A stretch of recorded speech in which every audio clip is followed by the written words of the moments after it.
سعد نے کسی سرائے میں قیام کرنے کی بجائے اس کا گھر تلاش کیا۔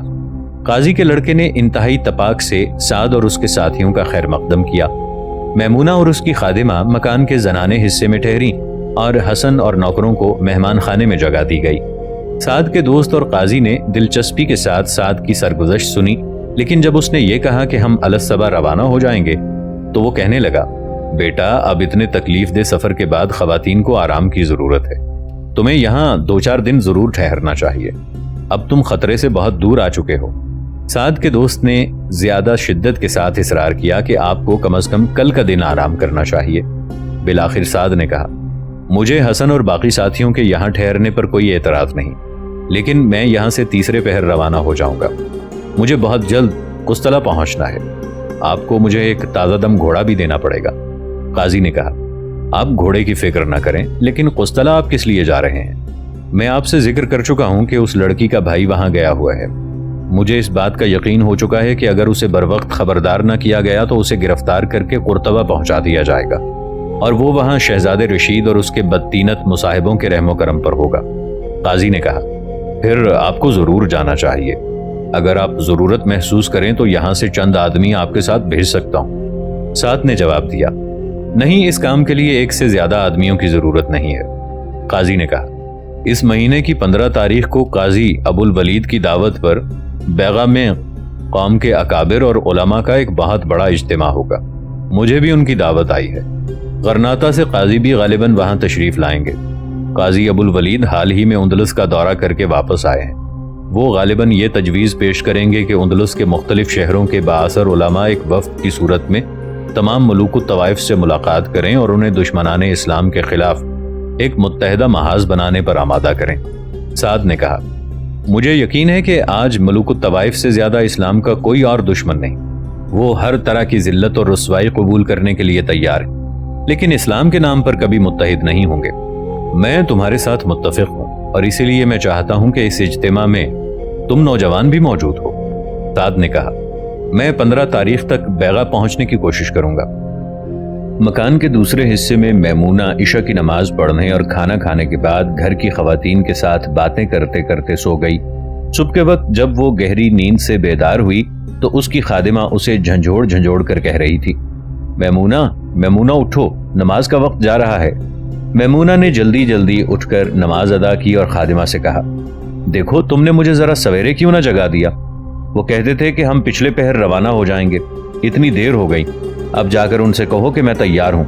سعد کے دوست کی بہن جو پہلی ملاقات میں ہی میمونہ کے ساتھ بے تکلف ہو چکی تھی، اس کے قریب آ کر کہنے لگی کہ بہن تیاری کی ضرورت نہیں، آج آپ یہیں رہیں گی، رات ابا جان سے ان سے اجازت لے لی تھی۔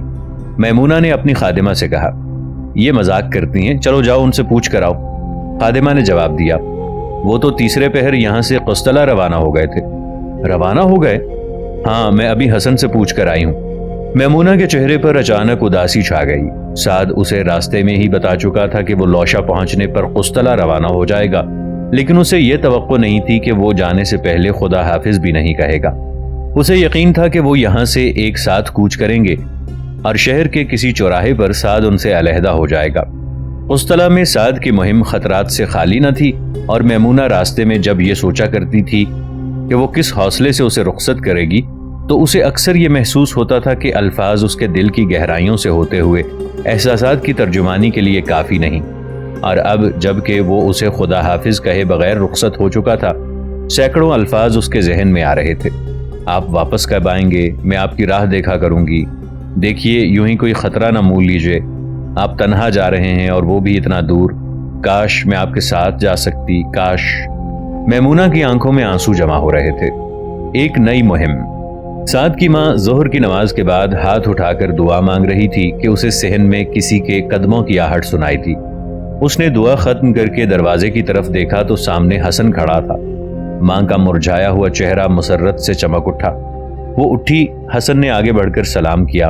سعد کہاں ہے؟ ماں نے پوچھا۔ امی جان، وہ ہمیں لوشا پہنچا کر قسطلہ چلے گئے ہیں، چند دنوں تک واپس آ جائیں گے۔ ادریس کی ہمشیرہ میرے ساتھ آئی ہیں، وہ صحن میں کھڑی ہیں۔ کون؟ میمونہ؟ حسن کی ماں یہ کہہ کر باہر نکل آئی۔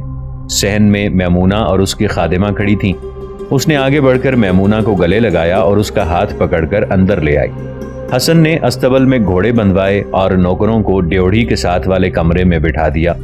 اتنی دیر میں احمد اور الماس، جو پاس ہی مسجد میں نماز پڑھنے کے لیے گئے ہوئے تھے، آ گئے۔ الماس نے حسن کو دیکھتے ہی بلند آواز میں کہا، حسن، خدا کی قسم آج تم لوگ نہ آتے تو دنیا کی کوئی طاقت مجھے اشپیلیا جانے سے روک نہ سکتی۔ احمد سے پوچھو، میں نے آج صبح قسم کھائی تھی کہ اگر سورج غروب ہونے سے قبل تمہاری کوئی اطلاع نہ ملی تو میں روانہ ہو جاؤں گا۔ حسن نے کہا، چچا، یہ بھائی جان کے حکم کی خلاف ورزی ہوتی۔ اچھا بھائی، شکر ہے تم آ گئے۔ سعد کہاں ہے؟ وہ ادریس کو لانے کے لیے قسطلہ چلے گئے ہیں۔ سچ کہو؟ ہاں چچا، وہ ہمیں لوشا پہنچانے کے بعد وہاں روانہ ہو گئے تھے۔ تو میں بھی جاؤں گا۔ آپ کو جانے کی ضرورت نہیں، وہ انشاءاللہ 8-10 دنوں تک واپس آ جائیں گے۔ اچھا، مجھے تمام واقعات بتاؤ، سعد کو کوئی خطرہ تو نہیں؟ نہیں چچا، آپ فکر نہ کریں۔ یہ کہہ کر حسن نے قرطبہ سے احمد کی روانگی کے بعد کے تمام واقعات مختصراً بیان کر دیے۔ مکان کے ایک کمرے میں سعد کی والدہ میمونہ کی زبان سے یہی واقعات سن رہی تھیں۔ سعد کی ماں کے ساتھ پہلی ملاقات میں ہی میمونہ یہ محسوس کر رہی تھی کہ وہ اس گھر میں اجنبی نہیں۔ شام کے وقت سعد کی خالہ آئی اور میمونہ کو دیکھ کر بہت خوش ہوئی۔ اگلے دن وہ پھر آئی اور سارا دن میمونہ کے پاس بیٹھی رہی۔ اس کے بعد اس کا معمول تھا کہ وہ دن میں کم از کم ایک بار میمونہ کو دیکھنے کے لیے ضرور آتی تھی۔ ایک دن وہ میمونہ کے لیے نئے کپڑوں کے 4 جوڑے لے آئی۔ میمونہ نے کہا، خالہ جان، آپ نے خامخواہ تکلیف کی، میرے پاس پہلے ہی کئی فالتو جوڑے ہیں۔ کل امی جان نے بھی 2 جوڑے منگوا دیے تھے۔ بیٹی، یہ حسن کے خالو نے بھیجے ہیں، وہ تمہیں اپنی بیٹی بنا چکے ہیں۔ ان کی یہ خواہش تھی کہ تم ہمارے گھر آ کر رہو، لیکن یہ بھی تو آپ ہی کا گھر ہے۔ یہ کہتے ہوئے میمونہ نے ایک لاجوردی رنگ کا ریشمی جوڑا نکالا اور کچھ دیر بے حس و حرکت بیٹھی اس کی طرف دیکھتی رہی۔ حسن کی خالہ نے کہا، بیٹی، یہ رنگ میں نے پسند کیا تھا۔ میمونہ کی آنکھوں میں آنسو آ گئے اور اس نے کہا، میری اماں کو یہ رنگ بہت پسند تھا، وہ ہمیشہ مجھے یہ رنگ پہننے پر مجبور کیا کرتی تھی۔ حسن کی خالہ نے کہا، بیٹی، مجھے بھی اپنی ماں سمجھو۔ رات کے وقت میمونہ اپنے بستر پر لیٹی حسن کی ماں کے ساتھ باتیں کر رہی تھی۔ حسن کی ماں نے کہا، میمونہ، میری آپا جان کے کوئی اولاد نہیں، وہ مصر ہیں کہ تم ان کے ہاں رہو۔ میمونہ نے کہا، امی جان، اگر آپ اجازت دیں تو میں ان کی خدمت کرنا اپنے لیے باعث سعادت سمجھوں گی۔ اگر تم ان کی دلجوئی کر سکو تو مجھے بڑی خوشی ہوگی۔ اگلی صبح میمونہ حسن کی والدہ اور اپنی خادمہ کے ساتھ اس کی خالہ کے گھر میں داخل ہوئی تو اس کی خوشی کی کوئی انتہا نہ رہی۔ تھوڑی دیر میں وہ آس پاس کے گھروں کی خواتین کو بلا کر یہ کہہ رہی تھی کہ اللہ تعالیٰ نے ہمیں عمر بھر کی دعاؤں کے بدلے ایک جوان بیٹی عطا کی ہے۔ اس کے بعد میمونہ رات کے وقت حسن کی خالہ کے گھر رہتی اور دن کے وقت کبھی کبھی حسن کی ماں کے پاس چلی جاتی۔ ادریس کے نوکروں نے 3 دن سعد کے گھر قیام کرنے کے بعد اپنے گھر جانے کی اجازت مانگی۔ احمد نے انہیں ایک ایک گھوڑا اور میمونہ نے اپنی ذاتی پونجی میں سے 50-50 دینار دے کر رخصت کیا۔ بوڑھے نوکر کو میمونہ کی سفارش پر حسن کے خالو نے اپنے پاس رکھ لیا۔ شیخ ابو صالح اور اس کی بیوی ہر ممکن طریقے سے میمونہ کی دلجوئی کیا کرتے تھے۔ حسن، احمد اور ان کی والدہ بھی اس کے ساتھ انتہائی شفقت سے پیش آتے تھے، لیکن اس کے باوجود میمونہ کبھی کبھی بے حد پریشان نظر آیا کرتی تھی۔ سعد اور اپنے بھائی کے متعلق اس کے دل میں طرح طرح کے خدشات پیدا ہو رہے تھے۔ یہ جاننے کے باوجود کہ قسطلہ بہت دور ہے اور وہاں سے وہ جلدی واپس نہیں آ سکتے، میمونہ صبح شام ان کا انتظار کیا کرتی تھی۔ ہر نئی صبح اور ہر نئی شام اس کی پریشانی میں اضافہ ہو رہا تھا۔ وہ کبھی کبھی کسی بات پر مسکراتی، لیکن اچانک اس کا چہرہ پژمردہ ہو جاتا۔